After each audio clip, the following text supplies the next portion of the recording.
Investir em infraestrutura significa investir em mais oportunidades para você. Com melhores estradas, pontes e acessos a portos e aeroportos, você tem mais segurança. E as indústrias dos produtores rurais têm caminhos melhores para prosperar. Tudo isso atrai mais empresas, gera mais empregos e faz nosso estado continuar crescendo.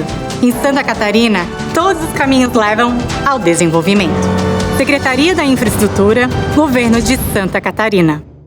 Há um ano, nós conversamos com os profissionais que trabalham na linha de frente do combate ao coronavírus, né? Todo mundo aqui, todo dia a gente falando sobre isso. Hoje, no dia dedicado a eles, nós voltamos a falar com os anjos da saúde que enfrentam desafios e mais desafios para salvar vidas.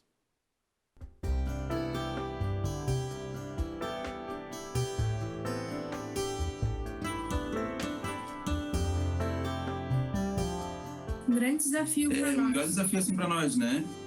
Foi um ano difícil, eu achei que em 2021 a gente estaria mais calmo. Foi um ano de muito desafio. Realmente a nossa demanda tem sido cada vez maior. A gente tem percebido que as pessoas estão muito adoecidas. Os relatos são de profissionais incansáveis que sentiram os impactos da pandemia na linha de frente. A dificuldade de estar na área da saúde, quando ela é requisitada ao extremo, é unanimidade para eles. Os 5 personagens desta história não são desconhecidos. Um ano depois, voltamos a ouvir os anjos da saúde para contestar que a jornada não foi fácil para nenhum deles. Às vezes a gente dava um boletim para uma família, porque o paciente não é só um paciente, é o pai de alguém, é a mãe de alguém, é o amor da vida de alguém, é o marido de alguém. Então, assim, na hora que tu conversa com ele e a pessoa te olha com a cara, com aquele olhar de desespero, sabe? Aquele olhar de... E agora? Tu acolhe, tu conversa, tu esclarece, dá vontade de dar um abraço e não pode. E aí, quando tu vira as costas e sai, dói. Dói bastante. É muito difícil a família escutar o que a gente tem para dizer às vezes. Mas é muito difícil dizer o que a gente tem para dizer às vezes. Na infectologia de 2 hospitais da capital, a Renata se viu diante de jornadas ininterruptas. A oscilação dos casos e da lotação de UTIs exigiu da especialista mais do que disposição e muito mais que profissionalismo. Teve meses que eu não tive um dia de folga. Tenho uma filha pequenininha, né? Eu tenho uma filha de 2 aninhos e que fica muito mais com o pai do que comigo. Às vezes ela quer, quando ela chora de dor, ou porque tá com insônia, ela não chama a mamãe, ela chama o papai, porque a mamãe ficou mais ausente esse ano do que o pai dela, né? E isso é muito difícil. Foi muito difícil para mim ficar ausente da Helena.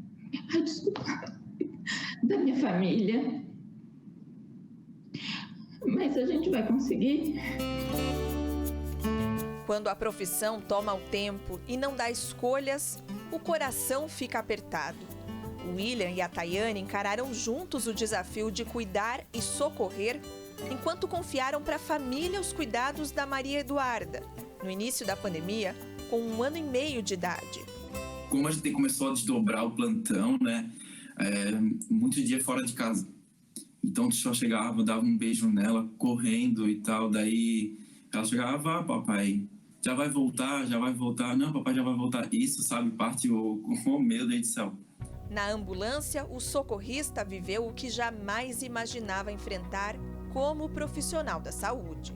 Uma das maiores dificuldades nossa não era ir atender o paciente, né? E sim aonde colocar esse paciente. Porque nós não tínhamos mais aonde colocar. A gente chegava com a viatura no hospital, não tinha vaga, e no oxigênio, nosso oxigênio acabando, e aquele apavoro, ficava 1, 2 horas com ele dentro da viatura, até conseguir uma maca lá dentro do hospital para colocar.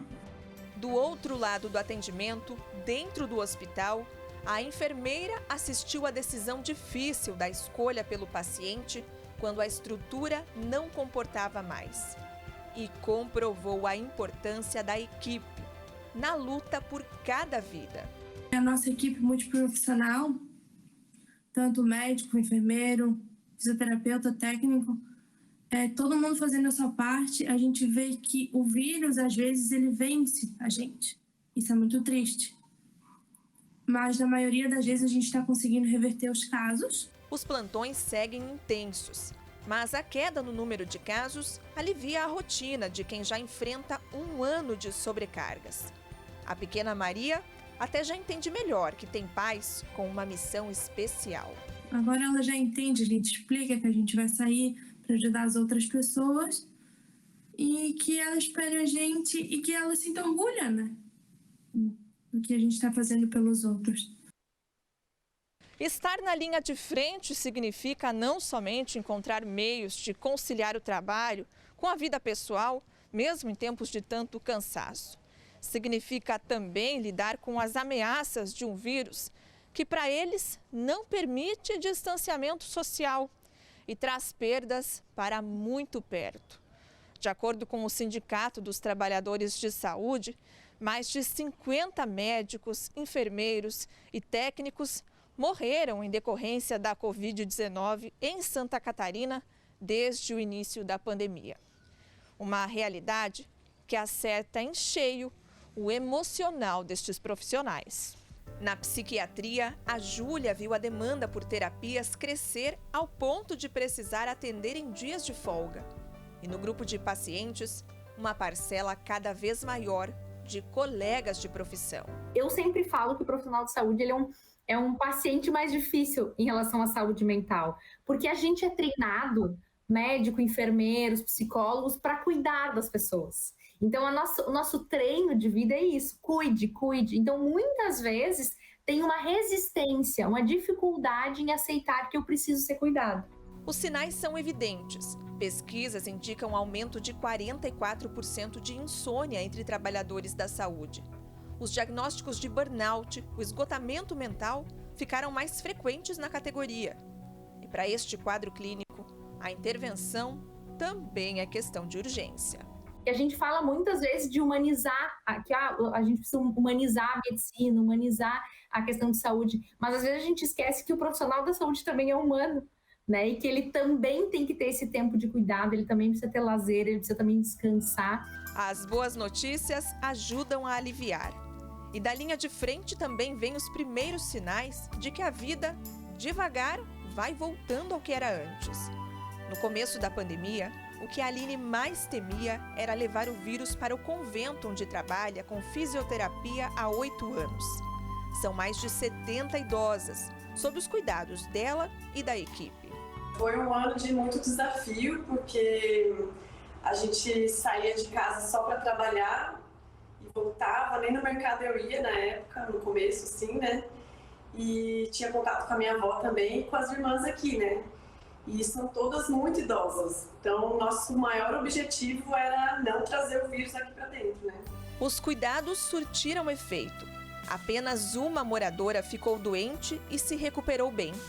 Agora todas, funcionárias e irmãs, estão vacinadas. Elas ficaram muito contentes, porque voltou a atividade em grupo, elas continuaram a se encontrar mais, né, conversar mais, tanto exercícios ao ar livre, assim, para fortalecimento mesmo, quanto exercícios cognitivos que a gente faz também. Então, só alegria mesmo. Foi assim um momento sem explicação, é emocionante mesmo. As atividades voltando ao normal renovam a saúde de quem é atendido e de quem cuida. E uma pandemia que ainda não terminou já deixa ensinamentos preciosos para quem viu o medo, agora dar lugar à esperança. Às vezes eu pego vou dar uma volta pelo jardim, só delas olharem a flor, o céu, coisas simples que Deus fez pra gente, sabe? Elas já se alegram muito. E isso eu coloco na minha vida pessoal, assim, e tento passar pros meus amigos, sabe? Que Deus cuida da gente, mas a gente tem que ter um coração disposto a observar isso, sabe? A valorizar mesmo, ter um coração grato.